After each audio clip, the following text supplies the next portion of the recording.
নমস্কার বন্ধুরা, শ্রাবন্তিকা চ্যানেলে আপনাদের সবাইকে স্বাগত। আজ আমি আপনাদের সামনে নিয়ে এসেছি মোরলা মাছের টকের একটা রেসিপি। প্রথমে মোরলা মাছগুলোকে কেটে ভালো করে ধুয়ে নুন হলুদ মাখিয়ে নিতে হবে। তারপরে কড়াইতে একটু সাদা তেল, আমি সাদা তেল দিয়েছি, আপনারা সর্ষের তেলও দিতে পারেন, দিয়ে মোরলা মাছগুলোকে ভালো করে ভেজে তুলে নিতে হবে। মোরলা মাছগুলোকে খুব হালকা করে ভাজতে হয়, কারণ নরম হয় তো ভেঙে যেতে পারে। আমার যেমন ভেঙেই গেছে। তো মোরলা মাছগুলো ভাজা হয়ে গেলে একটি পাত্রে তুলে নেবেন। যদি আপনাদের মনে হয় কড়াইতে তেল বেশি আছে, তাহলে তেলটা কিছুটা পরিমাণ তুলে রেখে অল্প তেলের মধ্যে দিতে হবে সর্ষে ফোড়ন, আর দিতে হবে একটি গোটা শুকনো লঙ্কা। শুকনো লঙ্কাটাকে গোটাই দেবেন, ভেঙে দেবেন না।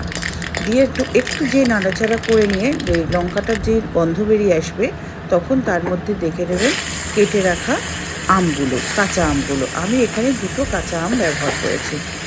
কাঁচা আমগুলো দেওয়ার পরে একটু নেড়ে নিয়ে ওর মধ্যে দিতে হবে 1 চামচ নুন আর সামান্য পরিমাণে হলুদ। নুন হলুদ দিয়ে ওটাকে আবার নাড়তে হবে। নাড়তে নাড়তে খুব আম বেশি খুব ভাজতে হয় না, হালকা মতন ভেজে নিয়ে ওর মধ্যে দিয়ে দেবেন জলটা পরিমাণ মতন দিয়ে দেবেন। আমি এখানে গরম জল ব্যবহার করেছি, তাহলে কি হয়, গরম জলটা দিলে সেদ্ধটা ভালো হয়। গরম জলটা দিয়ে কড়াইটাকে ঢেকে দেবেন, ঢেকে দিয়ে ফুটতে দেবেন। প্রথমে একটু হাই ফ্লেমে ওটাকে ফুটতে দেবেন, পরে গ্যাসের ফ্লেমটা কমিয়ে নিয়ে মিডিয়াম ফ্লেমে এটাকে হতে দেবেন। তারপরে ঢাকনা তুলে দেখবেন আমগুলো যখন সেদ্ধ হয়ে আসবে, তখন ওখানে দিয়ে দেবেন 4 চামচের মতন চিনি।